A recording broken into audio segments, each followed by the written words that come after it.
This is my name. Channel channel ni pernah jodoh lagi pada. Odi mana satu dia besi lu thena no. Shui aro api be. Dia lu no tu ma pa ni de ajiu no chop ya ba mai. Terus no ne video le song ni lai ji ba no nyai me pyo lo ba video share wa mai. Ha dia chao chu mai ni hao twa lai mai di kha ho jono ayin song ngé mi ne ayin chu de hao ma lou ba bu. Ayin song jono မီးနဲ့ကြုံမှာပေါ့နော်မီးနဲ့ကြုံတော့ပြပေးမယ်မီးနဲ့ကြုံပြီးမှငယ်မီးနဲ့ကြုံပါမယ်ပုံစံနဲ့လေးလွဲတယ်ပေါ့နော်ဗီဒီယိုလေးကိုအဆုံးထိကြည့်ပေးပါအောင်လို့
ငေါငဲမီးနဲ့ကြုံမဲ့နေရာရောက်ပြီဒါညောချိုးလိုက်ပြီပေါ့နော်ဒီလိုအချောင်းမျိုးကို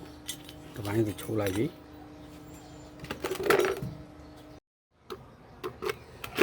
ချိုးပြီးတော့ဘူးထဲထည့်လိုက်ပေါ့နော်ဒီတိုင်းအချောင်းလိုက်ဆိုရင်ဘူးထဲကမဆန့်လို့ချိုးလိုက်တဲ့အခုတို့ရေနည်းနည်းရဲ့ nitrate ရဲ့ HF နော်သုံးမျိုးထည့်မယ်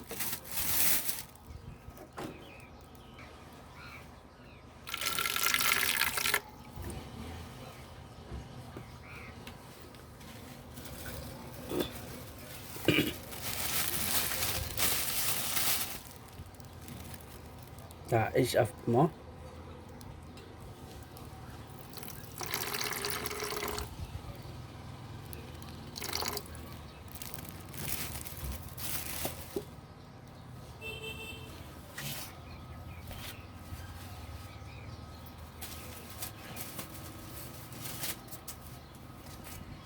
နိုင်ထရထည့်ပါမယ်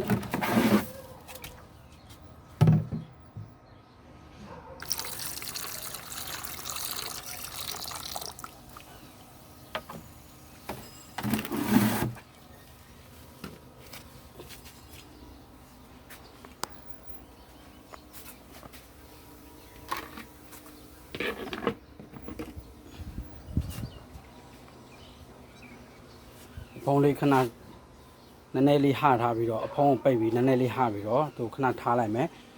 15မိနစ်မိနစ်20လောက်ကြာရင်တော့ပြန်ကြည့်မယ်ပေါ့နော်ဒီပုံစံမျိုးလုပ်ပေးရပါမယ်ဟိုအထက်ကအခဲတွေကြေပြီးပျော်သွားတဲ့အထိကိုလုပ်ပါပါငဲမီစားတဲ့အချိန်ကုန်သွားပြီဆိုရင်ငဲမီလေးထပ်ပြီးထည့်ပေးရပါမယ်ပြီးရင်အားလုံးပျော်သွားပြီဆိုရင်သူကအထက်မှာရွှေအမုံချန်ခဲ့မယ်အဲ့ဒီရွှေအမုံယူမှာဖြစ်ပါတယ်အဲ့တော့ကျွန်တော်ဒီဟာကိုအချိန်ချင်းထည့်တာကိုမပြပေးတော့ပါဘူး အခဲတွေအားလုံးကုန်သွားပြီးရွှေအမုံကြံတဲ့ခါကျရင်တော့ပြန်ပြပေးပါမယ်နော်ငရဲမီထဲနာ4ချိန်5ချိန်ရှိပြီပေါ့နော်အခဲကတော့အထဲမှာကြံသေးတယ်အခဲကထူတဲ့အတွက်ကိုငရဲမီထဲရမှာများမယ်လို့မှန်းထားတယ်ပေါ့နော်များနိုင်ပါလေတော့ကြာလဲကြာပါမယ်အဲ့တော့ကျွန်တော်အချိန်ချင်းပြမှပြီးတော့ပေါ့နော်အခဲတွေအားလုံးချိန်သွားမှတော့ပြန်ပြပါမယ်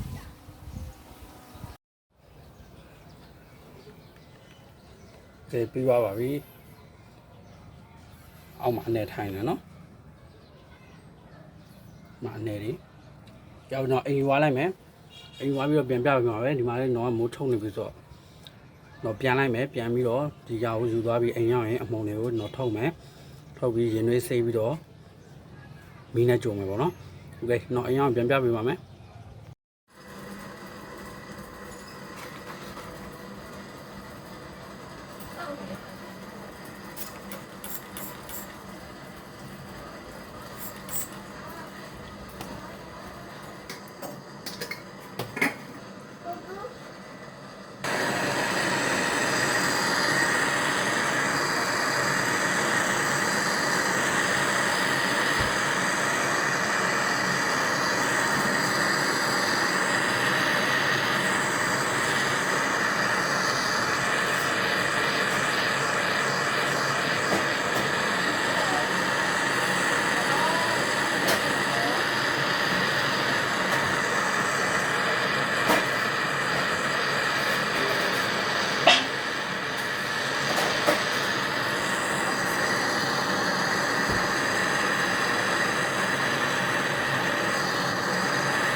ပို့ပြီးပါပြီ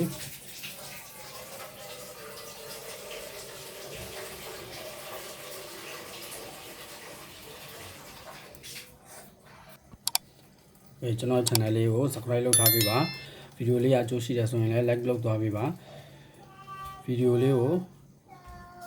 Facebook page မှာကြည့်နေဆိုရင်လည်း page ကို follow လုပ်ထားပေးပါလို့